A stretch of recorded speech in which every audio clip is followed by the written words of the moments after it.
Hello, everyone, and welcome to today's video. I'm so thrilled you're here with me because we're about to dive into a timeless lesson from one of history's most iconic figures, George Washington, the first president of the United States, a man whose legacy goes far beyond politics. But here's the thing. We're not talking about his military victories or his role in shaping a nation. No. Today we're going to explore something much more personal, something that is close to home for all of us as parents, as partners, as people striving to live with integrity in today's fast-paced world. We're talking about a simple yet profound rule George Washington set for his family: honor your word. Now, I know what you might be thinking. Honor your word?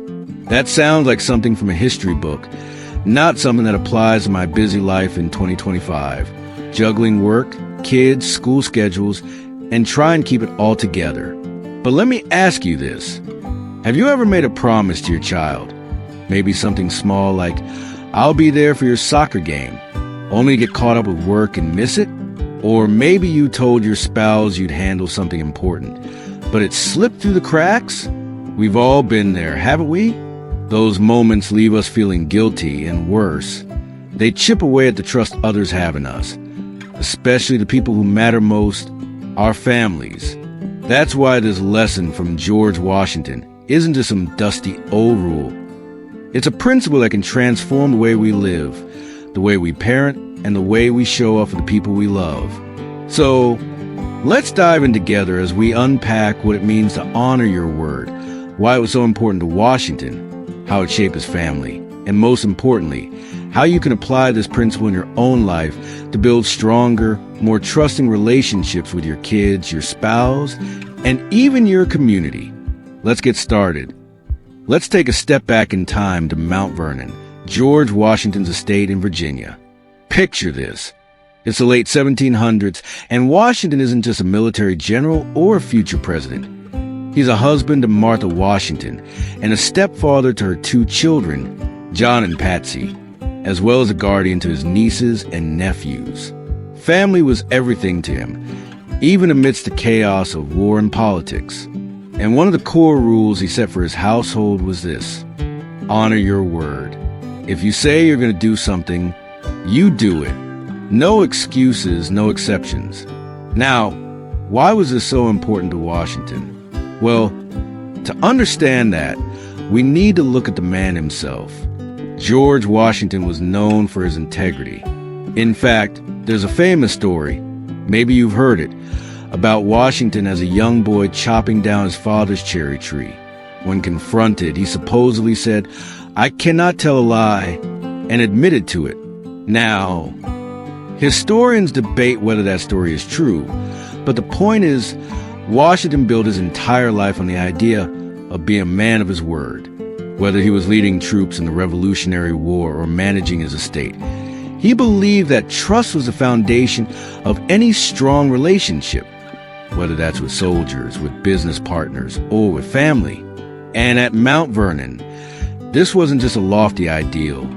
It was a practical rule. Washington expected everyone in his household to keep their promises. If a family member said they'd take care of a task, like tending to the livestock or help with the harvest, they were expected to follow through. If they didn't, there were consequences. Not because Washington was harsh, but because he knew that broken promises erode trust. And in a family, trust is everything. Let's think about that for a moment. Imagine you're a parent in the 1700s, living on a sprawling estate like Mount Vernon. You got kids running around, crops to manage, and maybe even guests coming to visit. If you tell your child, "I need you to help with the chores this afternoon," and they agree but then don't show up, what happens?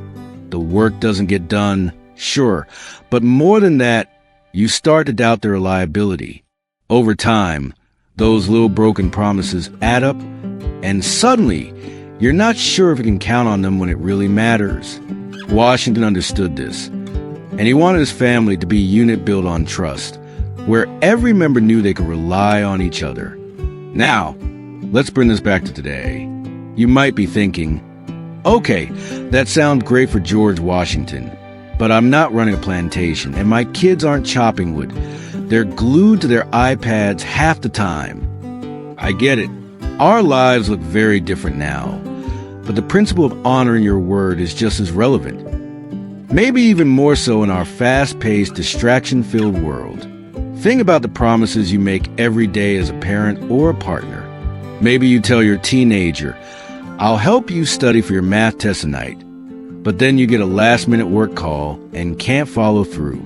Or maybe you promise your spouse, "I'll take care of the grocery shopping this week," but you forget, and now you're scrambling to figure out dinner. These might seem like small things, but they add up. Your kids, your partner, they notice, and over time, those broken promises can make them feel like they can't rely on you, like your word doesn't mean much. But here's the flip side. When you honor your word, even in the small things, you're building a foundation of trust that can withstand anything. Your kids learn that they can count on you, that you mean what you say. Your spouse feels supported, knowing you'll follow through on your commitments. And most importantly, you're setting an example for your family, an example of integrity, of reliability, of what it means to be a person of honor. Let me share a story from my own life to illustrate this. A few years ago, I was juggling a busy career while raising two young kids. My daughter, Emily, had a school play coming up, and I promised her I'd be there to watch her perform as the lead in her class's production of The Wizard of Oz. She was so excited, practicing her lines every night, and I could see how much it meant to her that I'd be there. But the day of the play, I got a call from my boss. There was a last-minute meeting with a big client, and they needed me there. I was torn. I knew the meeting was important. But I also knew I'd made a promise to Emily. In that moment, I thought about what it would mean to break that promise. Emily would be disappointed, sure, but more than that, she'd start to wonder if she could trust me to show up for the things that matter to her. So I made a tough call. I explained the situation to my boss, and I asked if I could join the meeting virtually for the first half and then leave for the play. Thankfully, he understood, and I made it to Emily's play just in time to see her take the stage as Dorothy. The look on her face when she saw me in the audience, it was pure joy. And in that moment, I realized that honoring my word wasn't just about keeping a promise. It was about showing my daughter that she's a priority, that she can count on me no matter what. That's the power of honoring your word. It's not just about the promise itself. It's about the message it sends to the people you love. And that's exactly what George Washington understood all those years ago. So, how can we apply this principle in our own lives? How can we, as parents and partners in 2025, live out George Washington's rule to honor our word? I've got 5 practical tips for you, and I promise, if you start implementing these, you'll see a difference in your relationships almost immediately. Tip 1, be intentional with your promises. This one's simple but so important. Before you make a promise, pause and ask yourself, can I actually follow through on this? We often make promises in the heat of the moment. Maybe your child asks, can we go to the park this weekend? And you say, sure, without checking your schedule. But then Saturday rolls around and you realize you've got a work deadline or a family event you forgot about. Instead of overcommitting, take a moment to think it through. If you're not sure, be honest. Say, I'd love to take you to the park, but let me check my schedule first. That way, when you do make a promise, you know you can keep it. Tip 2, start with the small things. Honoring your word doesn't always mean making grand gestures. It's the little promises that often matter the most. If you tell your kid you'll read them a bedtime story, make sure you do it, even if you're exhausted after a long day. If you promise your spouse you'll call the plumber to fix that leaky faucet, don't let it slip to the bottom of your to-do list. Those small acts of follow-through build trust over time, and they show your family that you're reliable, even in the little things. Tip 3, own up to your mistakes. Look, we're all human. Sometimes Despite our best intentions, we break a promise. Maybe you promised to help your teenager with their college applications, but a work emergency came up and you couldn't follow through. When that happens, don't just brush it off. Own it. Apologize sincerely. Explain what happened and make it right. For example, you might say, "I'm really sorry I couldn't help you with your applications last night. I had an unexpected work issue, but I've cleared my schedule for tomorrow evening, and I'll be there to help you then." Owning your mistakes shows your family that you value your word, even when you fall short. Tip 4, model integrity for your kids. As parents, we're our kids' first role models. They're watching us all the time, learning from how we handle our commitments. If you tell your child, "We're leaving for school in 5 minutes," but then you're still getting ready 15 minutes later, what message does that send? It tells them that it's okay to be casual with your word, that promises don't really matter. Instead, show them what it looks like to honor your commitments.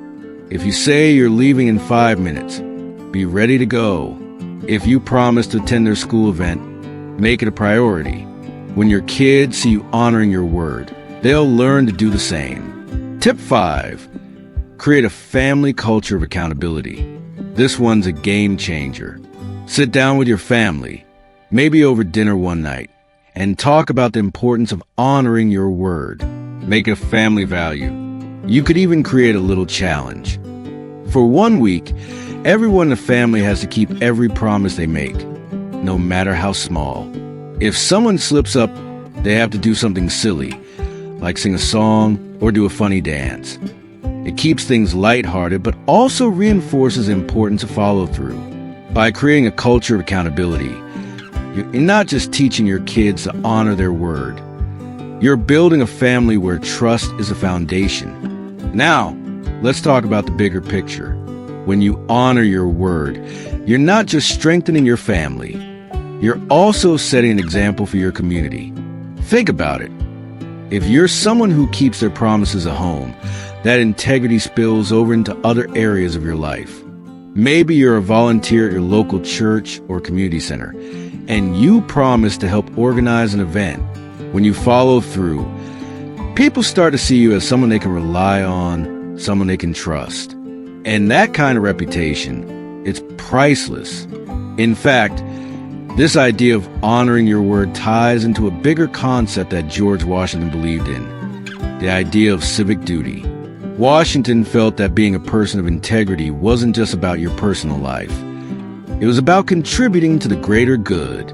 He believed that a nation is only as strong as its people, and if the people couldn't be trusted to keep their word, how could the nation thrive? That's a powerful idea, especially for us today. In 2025, we're living in a world that can feel pretty chaotic sometimes. Whether you're in the US, Canada, or Europe, we're all dealing with challenges: economic uncertainty, political division, the pressures of modern parenting.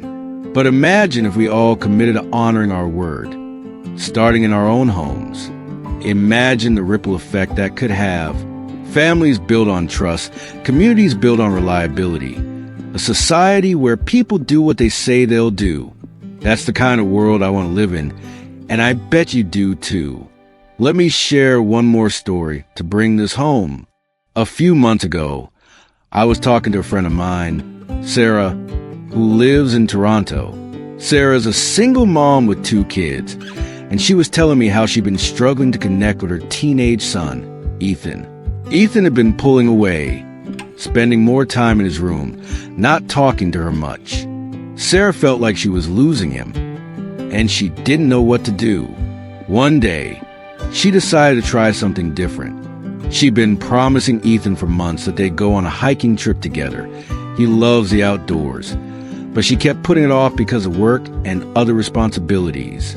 This time, she decided to honor her word, no matter what. She cleared her schedule, planned a day trip to a nearby national park, and told Ethan, "We're going hiking this Saturday. I promise." And she made sure to follow through.